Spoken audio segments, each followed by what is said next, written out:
Девчонки, всем привет! Сегодня будем делать вот такой яркий, сочный градиент из 4 цветов. Ну и, конечно же, покажу вам, как работать с налипшей кутикулой. Посмотрите, вот такие ручки пришли ко мне на коррекцию. Этим ноготкам больше 5 недель, даже в районе, наверное, 6. Одеваю свою любимую керамическую фрезу и начинаю на максимальных оборотах спиливать гель-лак.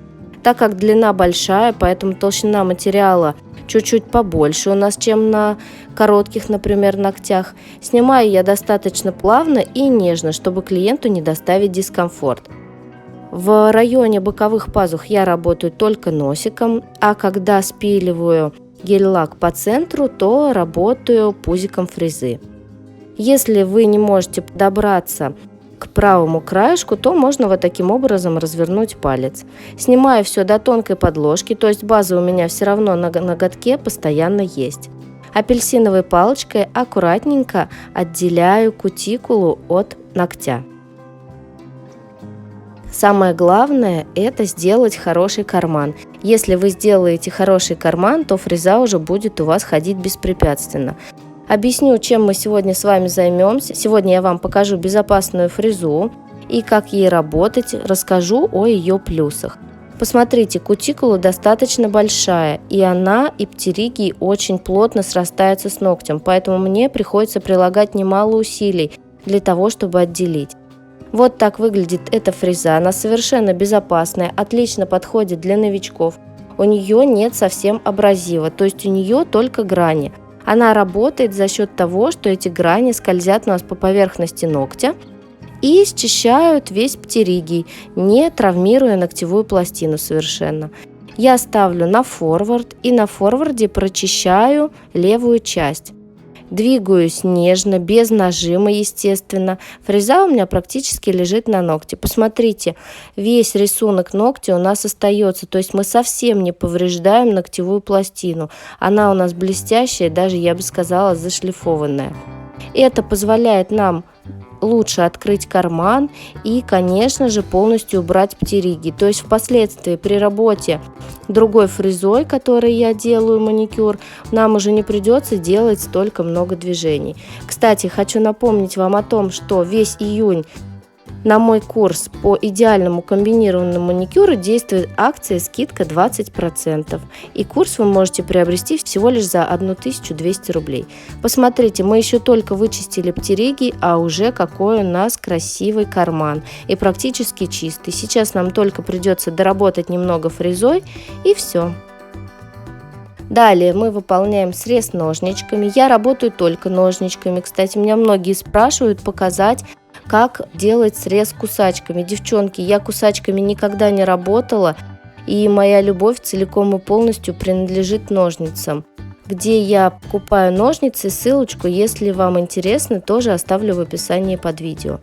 Ножницы, главное, это должны быть с тонкими кончиками и очень-очень острые, так как работаем мы самыми кончиками.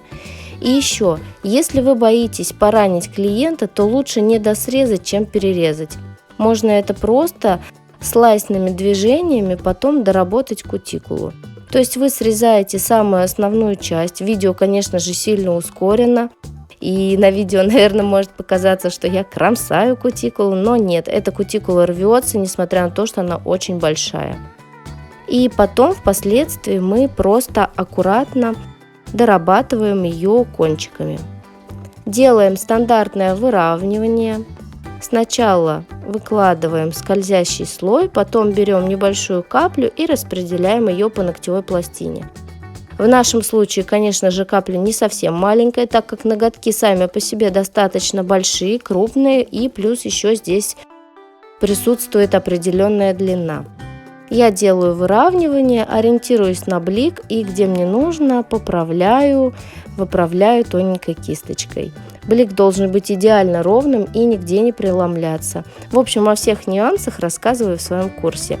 Ну а здесь мы более ускоренно все это проходим, смотрим, как это все сделать. На самом деле на эту работу ушло не так уж много времени. Просто клиентка у меня устала от всевозможных дизайнов. и поэтому ей захотелось чего-то спокойного, но в то же время яркого. В общем, девчонки, нас никогда не поймешь. Пишите, кстати, в комментариях, какие у вас за последнее время были интересные идеи маникюра. Будет интересно почитать.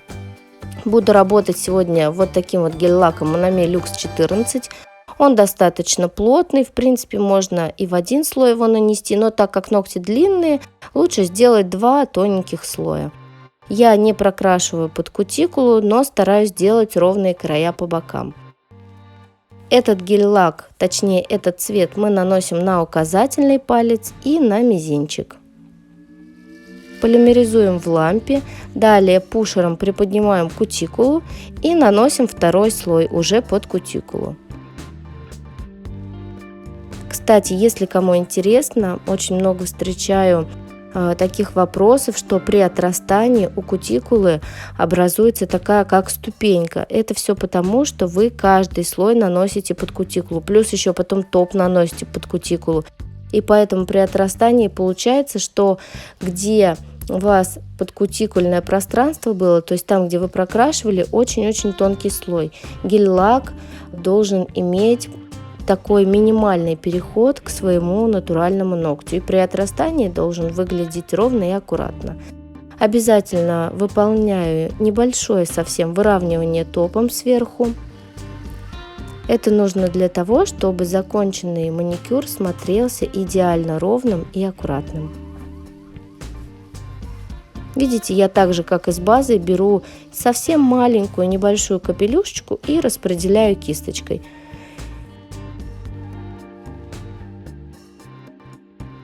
Еще вот такой гель-лак у нас будет сегодня присутствовать в нашем градиенте. Он у нас будет сверху. Все гель-лаки у меня приближены по консистенции, хорошо пигментированы, чтобы не делать очень много слоев. Еще вот такой вот гель-лак от Monami Luxe 16 и гель-лак от Oxy номер 241. Кстати, этого красавчика я берегу себе на лето сделать в отпуск. Очень мне нравится этот цвет. Первый цвет мы наносим у кутикулы тонко, а снизу у нас утолщение гель-лака для того, чтобы удобно было растушевывать. Все цвета наносим в стык друг к другу. Обратите внимание, чтобы цвет у вас шел сначала тонко, а потом было утолщение. Сначала тонко выкладываем оранжевый, а на конце небольшое утолщение. Это тонкий слой для того, чтобы удобно было тушевать, а утолщение для того, чтобы нам было с вами что протягивать кисточкой. Сначала я решила попробовать сделать градиент колонковой кисточкой номер 2. Вот такой вот. Я ее немного расплющила и начала проходиться вниз-вниз, постепенно перемешивая гель-лаки. Но хочу сказать, что это не совсем удобный способ в моем случае, так как ногтевая пластина достаточно большая, и мне приходилось делать очень много лишних движений.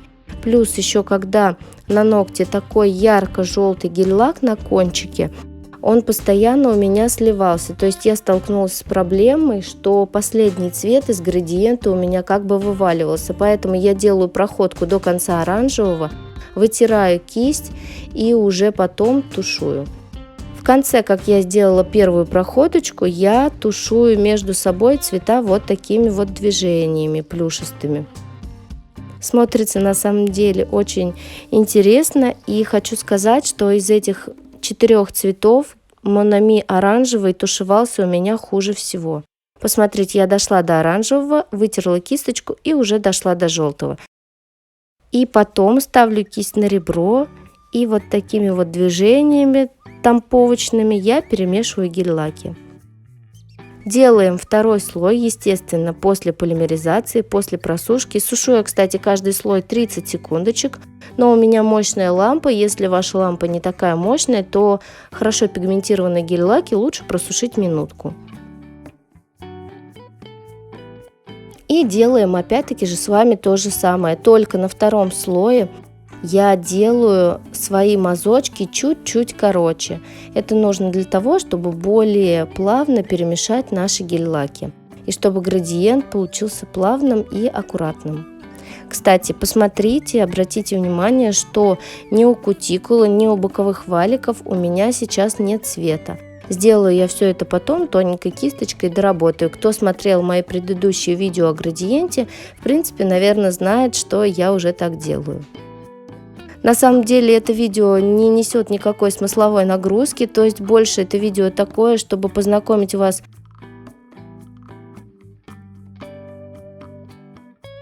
с этой вот фрезой для удаления птеригия и создания кармана. Вот такие ноготочки у нас получились. И еще покажу вам один из способов сделать кутикулу идеально красивой перед фотографией. Берем масло, наносим на наши пальчики. Немного, конечно же, растираем. Берем силиконово-карбидный шлифовщик и на 5000 оборотов просто шлифуем кутикулу. Очень важно шлифовать по маслу, это первое, а во-вторых, не задевать наш ноготок, чтобы не повредить наш красивый маникюр. Делается это обязательно в конце. Кутикула становится блестящая, гладкая, зашлифованная и полностью готова для бомбезных фотографий. Но хочу оговориться, что после такой шлифовки нужно обязательно сходить и вымыть ручки с мылом, потом вытереть и только потом приступать к фотографии. Посмотрите, какая красивая кутикула, эти руки очень сухие, это я знаю по себе. Если видео было вам полезным, ставьте лайки, подписывайтесь на мой канал. С вами была Татьяна Сидоренко. Всем пока!